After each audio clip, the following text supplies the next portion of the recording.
So some of you are probably wondering, why in the world am I being trained?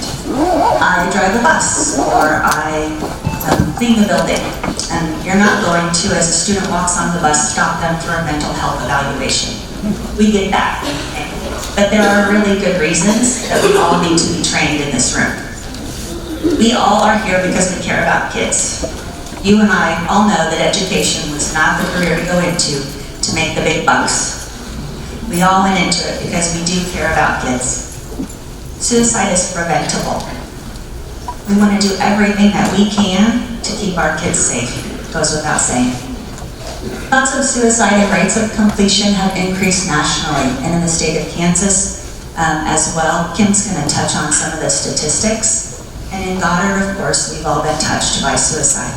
I have lost former students. I know some of you have lost family members and friends. It's devastating to the community altogether.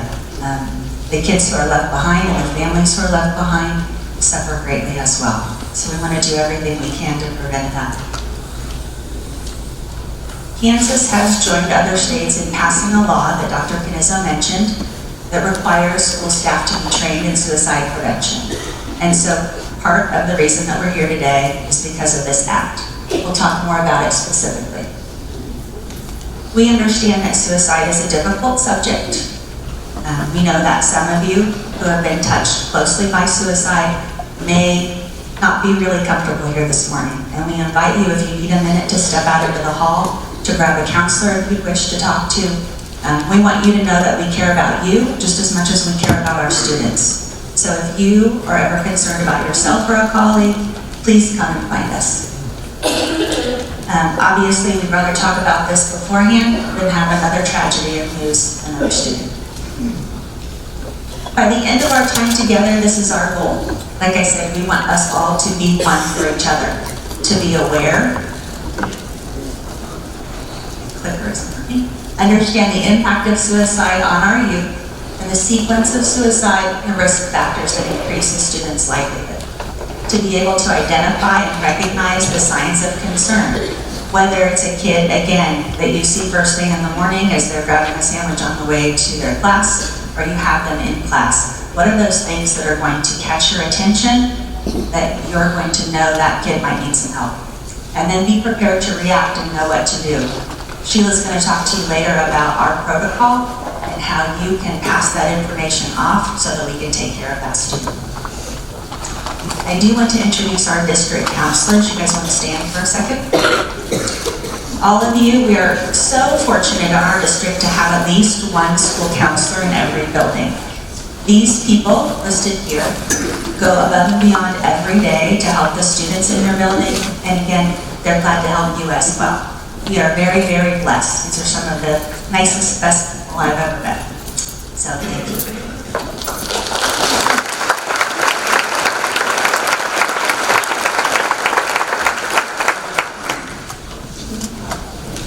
All right, a little bit about the history. Jason Flatt was a 16-year-old boy who lived in Tennessee. He was a good student. He loved going places and being involved in different activities. His favorite activity was football. But on July 16th, 1997, all that ended because he chose suicide. He committed suicide. There were red flags. There were warning signs. He talked to some of his friends beforehand, but no one thought he was the type of person who would commit suicide. So ever since then, his family has been trying to raise awareness of teen suicide, the silent epidemic, and in 2001, the Jason Foundation began to advocate legislation to include suicide awareness and implementation training at all teacher and services. In 2007, Tennessee was the first state to pass the Jason Flatt Act, and in 2016, Kansas joined the cause. We're here today because part of the Jason Flatt Act is that all school personnel must be trained. It's 1 hour of training every year, so like Kayla or Dr. Canizzo said earlier, we will do this next year and every year following that. The information and the materials that we use would be made available to parents and guardians so they know what we're talking about, so they're in the loop as we work with their kids. The other part of it is that each building will have a crisis plan that will include the recognition of suicidal ideation, which is the thoughts of suicide, the appropriate interventions, and everybody will have a crisis or a recovery plan. The good thing is that Goddard District has had a crisis plan for the district in effect for many, many years, and unfortunately we've had to put it into place many times. But our plan does address each of those three topics.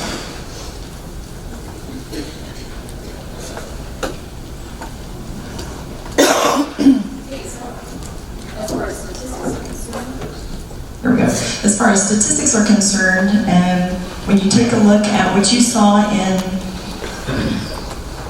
in the Kansas Safe Schools training, that was 2009 data, and so we're going to take some time to update that and then bring it into Kansas statistics. But it's the second leading cause of death for youth between the ages of 10 and 24. The thing that had changed considerably since the 2009 is that the age went down. It was 15 to 24, and at that time it was the third leading cause of death. And so since then, there's been an increase in younger people taking their lives, and so they took that number down to 10.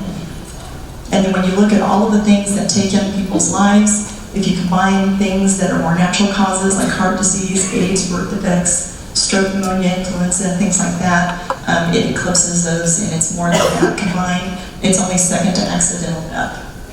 There are an average of 4,800 suicide attempts by young people, and then there are 4,600 deaths every year due to suicide.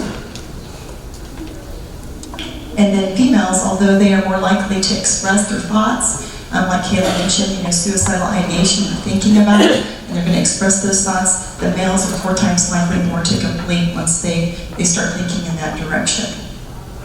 One of the common misconceptions about people who take their lives is that they overdose. Typically, drugs and alcohol, some substances are involved, and that's usually because a lot of them suffer from depression, and so they're self-medicating, trying to make that pain go away in some form or fashion, but that's not what takes their lives. It's usually those people that make an attempt, and then we catch them. The ones that actually take their lives are the more lethal measures. So firearms, suffocation, and then lastly, poisoning. The Youth Risk Behavior Survey that was given, the last one was in 2015, and so those are the results that we have. These are the 4 questions that are asked of the people who participate in the survey. First, they asked them, have you felt sad or hopeless in the last 12 months? In 2009, they didn't have that available, but in 2014, so those were published in 2015, the national data said 29.9% said, yes, I have been sad or hopeless in the last 12 months, and in Kansas, that number was 24%. So when we start throwing numbers at you, kind of glaze over because it doesn't have a meaning to you. But right now, I want you to think, whatever setting you see kids in first, whether it's your classroom, or as they're coming in to eat breakfast in the morning, or if they're coming in to check and see if they have a pass, or if they're stepping onto your bus, wherever that is, I want you to translate that statistic into this number, 1 in 4. So 1 in 4 that come into contact with you each and every day have felt sad and hopeless in the last 12 months. The second question, when it comes to suicide, they asked us, have you considered suicide in the last 12 months? This is a suicidal ideation, thinking about not wanting to be here anymore, being a burden to people. In 2009, and that's the statistic you saw, was 13.8% responded yes to that question. In 2014, that number increased to 17%. And in Kansas, that number was close to that at 16.4. And again, to translate that into a meaningful number for you, that's 1 in 6. 1 in 6, 10 to 24, come into contact with you, have considered taking your life. The third question is, have you made a plan to commit suicide in the past 12 months? Nationally, it was 10.9% in 2009. In 2014, the new survey, it was 13.6, and in Kansas, that number was 12.5. And once again, to translate that into a number that's a little bit easier to digest, that's 1 in 8 made an attempt. And I know all of us have come into contact with students and people that you think, kind of like with Jason, no way would I ever think that you have been at that point in your life where you could consider that and actually made an attempt. And the last question is, have you made an attempt in the last 12 months? Nationally, it was 6.3 in 2009. That went up to 8%. And then in Kansas, 8.4. And so that was the one place where Kansas actually outpaced the nation. And so that's 1 in 12. 1 in 12.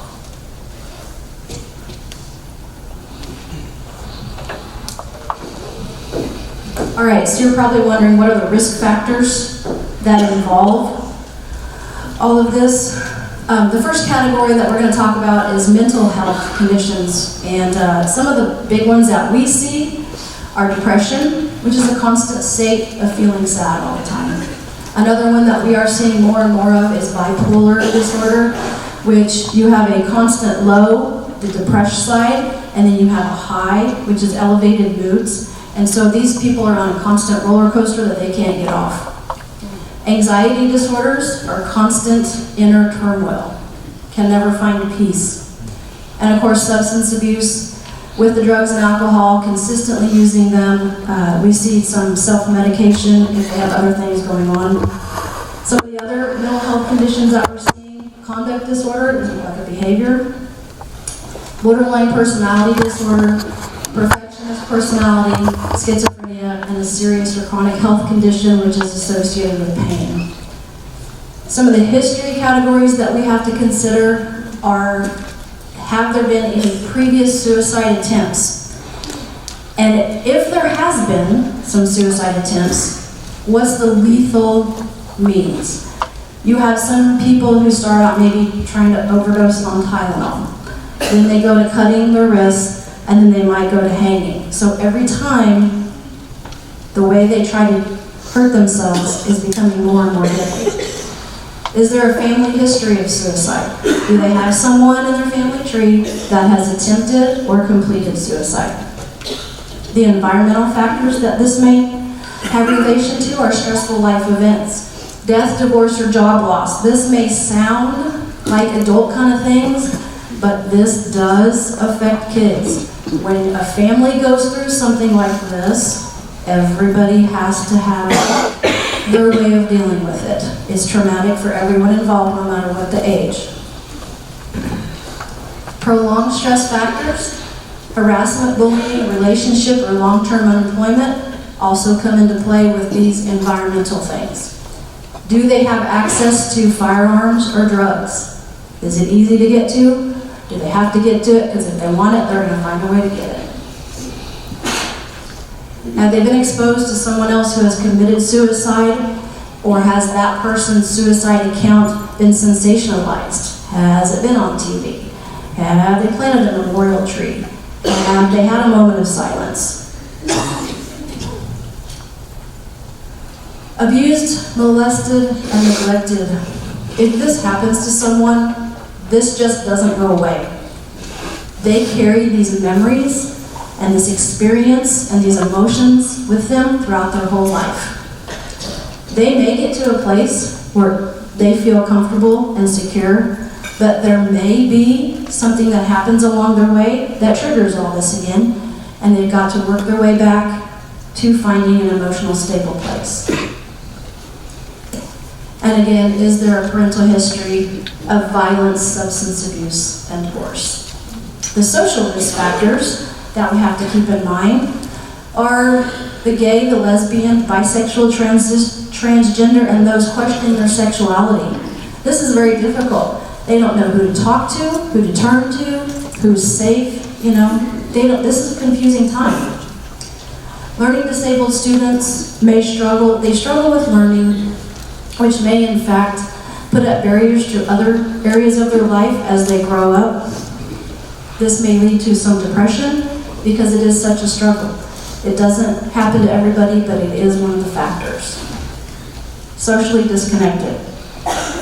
Everybody wants to be a part of a group, be that your family unit, be that a club organization at school or in your community, a sports team. Everybody wants to belong. Our kids use a lot of social media.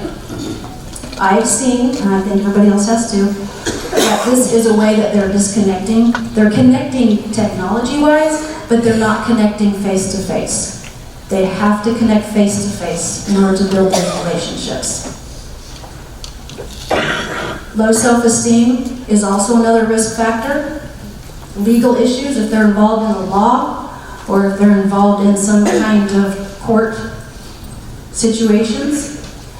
And the academically at risk is a two-sided thing. On one side, you have those kids who fail their classes, just don't care about school, they're in jeopardy of not graduating. And then on the other side of the coin, you have those kids who are perfectionists. They make straight A's. They have perfect attendance. They get A's on their tests. They get A's on their papers. They fill out every scholarship that comes down the pike. They're the kids who struggle with the fact that maybe sometimes you get a B, or maybe sometimes you don't get that scholarship. So they're also at risk. The good thing is that we have protective factors that we can put in place to offset all those other risk factors. And those protective factors are get kids involved, make connections with them, build bridges, communicate. When you talk to them, just don't talk, just listen, and sometimes you'll learn a whole bunch more stuff.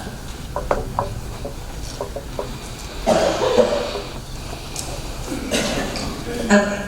So the truth is that you all probably spend more time with especially the teenagers in your building than their parents do, correct? Teachers, as you know, you have them for about 1,400 hours. If you're in the office, if you're on the bus, any of those situations, you see those kids on a regular basis. And so you get a pretty good idea of their personality and what they're like. We may be the only person to notice a warning sign. And so it's important that you and I pay attention. Obviously, their parents are looking as well. But as they get older, especially into middle school, the sense of belonging, the impact of their peers gets stronger and stronger. And so there are a lot of things that maybe we're going to see here at school that their parents aren't going to see at home.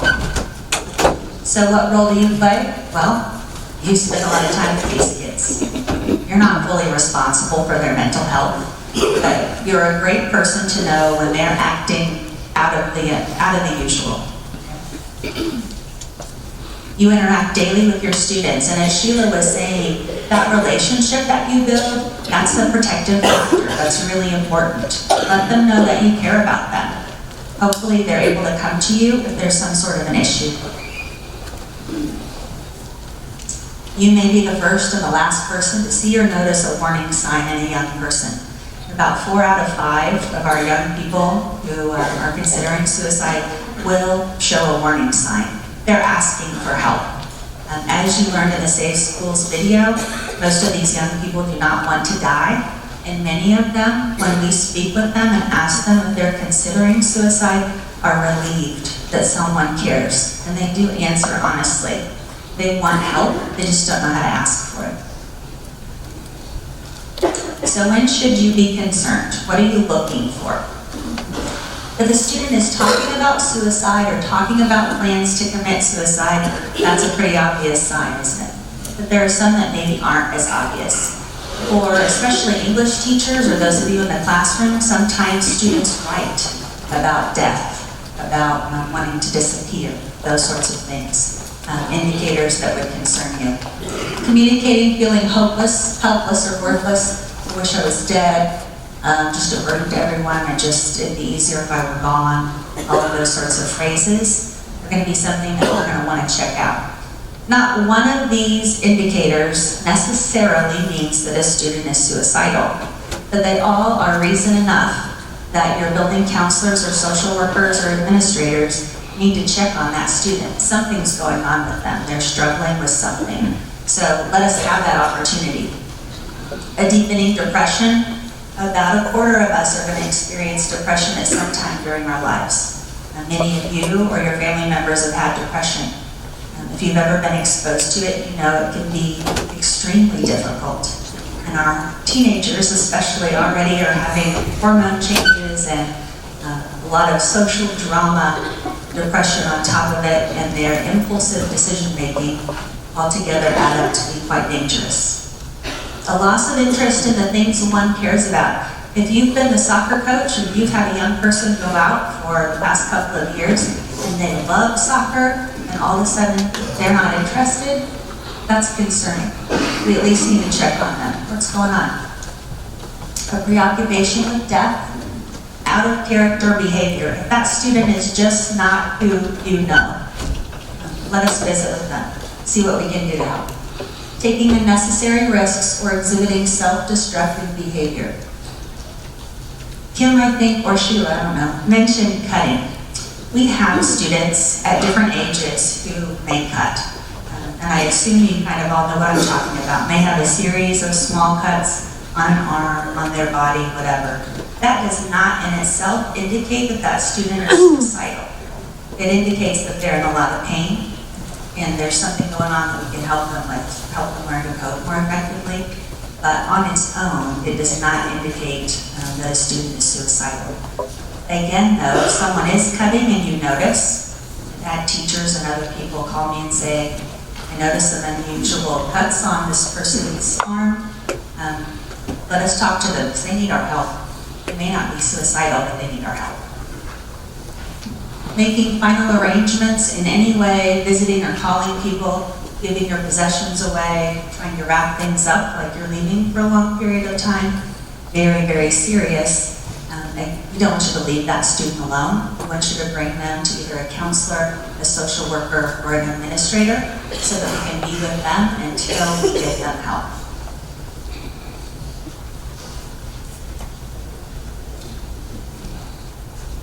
Like I said, 4 out of 5 teens who attempt have given clear warning signs, and we don't want to miss one of them.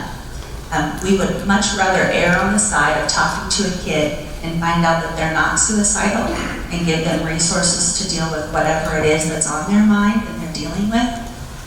We certainly don't want to miss one of these kids when they're giving us signs. A couple of misconceptions we wanted to mention to you. The first one is that asking about suicide puts the thought of killing oneself in someone's head. When I was in high school, which given was a long time ago, parents were sure that if you talked with a kid about suicide, that you would put the idea in their head. That research has shown is not in fact true, and research shows that the opposite is true. If you sit and talk to your student or your own children about suicide, and the fact that you're okay with hearing that they're having these thoughts, you're just there to help, you care about them, it's actually a protective factor, so their risk goes down. The other one is not as much a misconception as it is just a false claim.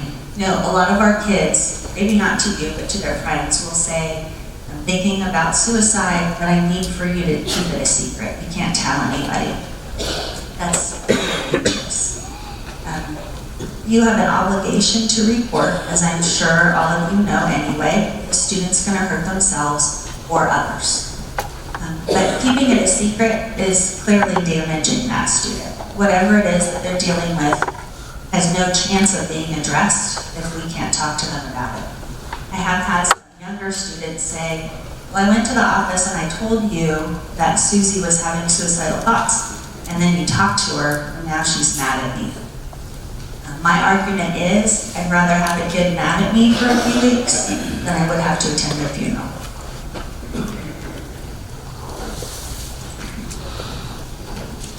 All right, so we've kind of covered the statistics and the signs of concern, and here's the kind of the positive upshot of it, is like Kayla said, 4 out of 5 of them give clear warning signs. You guys know your kids, and you know when things aren't going right for them, and so the main thing now is just to do something with that information.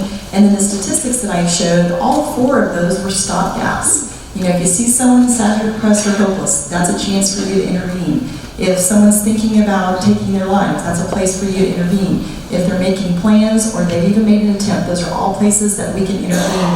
And back to what we said from the very beginning, it's preventable. So, if you have any cause for concern, I'm going to list up a few things here, and there's one just kind of bottom line one. Just kind of go with the relationship and where you feel like you're comfortable. But ask if you're okay. One of the probably the best videos I've seen is out through the Mayo Clinic, and it's one that has been sent out to some parents, and it talks about from the voice of teens. We want you to ask if we're okay. We want you to see us. We want you to notice. Express concern. Hey, I have been seeing you, turn your papers. And usually you're really good about turning in stuff like that. Is everything okay? Listen attentively and non-judgmentally. As adults, sometimes we feel it's our obligation to give advice, to fix things, to make things go away for a student. And really what they want us to do is to listen to what's going on and not dismiss it. In one of the videos that I saw, it would say, well, that boy's not that important to think about taking your life for. Well, in that person's moment, that's what's on their mind. That's what they're thinking about. So listen and listen non-judgmentally. Let them know that they have been heard. Tell them they're not alone. Hey, I'm with you on this. Okay, we're going to get through this together. And then if you have concerns about anyone, report. And that one right there is the bottom line, is that if you have any suspicions, or as you're thinking about the things that you've heard this morning in this presentation, if you're thinking about if someone is coming to your mind right now, if there's a student that you've been kind of wondering about and now you're starting to put the pieces together, make sure you report that to one of the counselors or administrators for sure.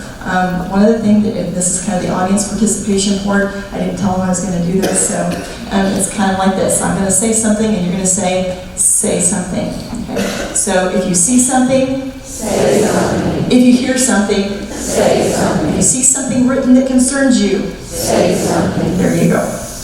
And that's pretty much the bottom line.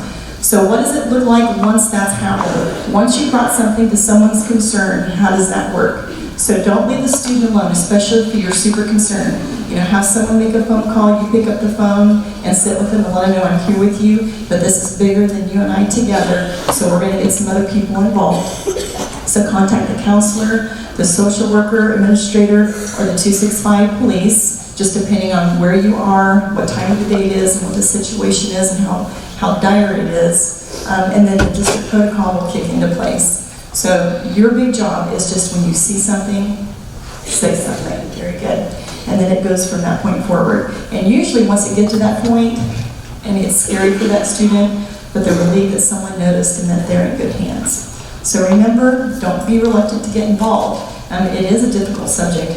We were noticing as you guys were coming in this morning, usually when you have a district in service, everybody's chatting and talking really loud, and it's really, really, really loud. You guys were a little bit more subdued today because you knew the seriousness of the topic. But it's okay to talk about it. It's okay to do that, and that's going to save someone's life. And take every threat seriously.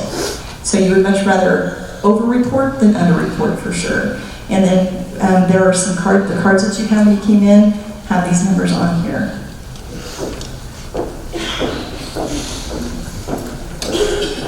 All right, some community resources that are available to you and some national resources that you have available to you are ComCare is the one that is the big one. They are a 24/7 walk-in assessment or line that you can call for support.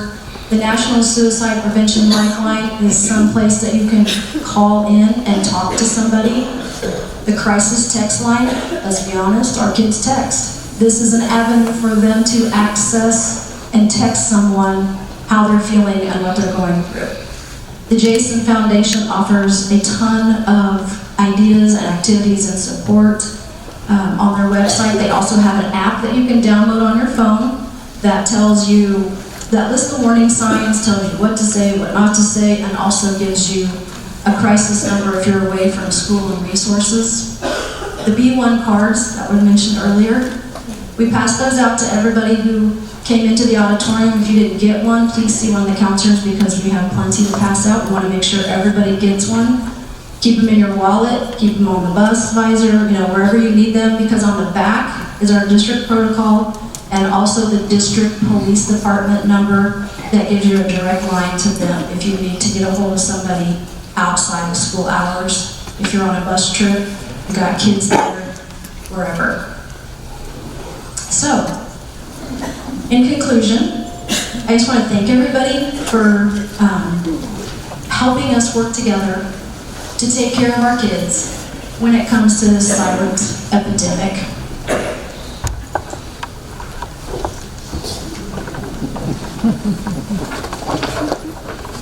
Our goal today is for all of us to be aware, be able, and be prepared so that we all can be one.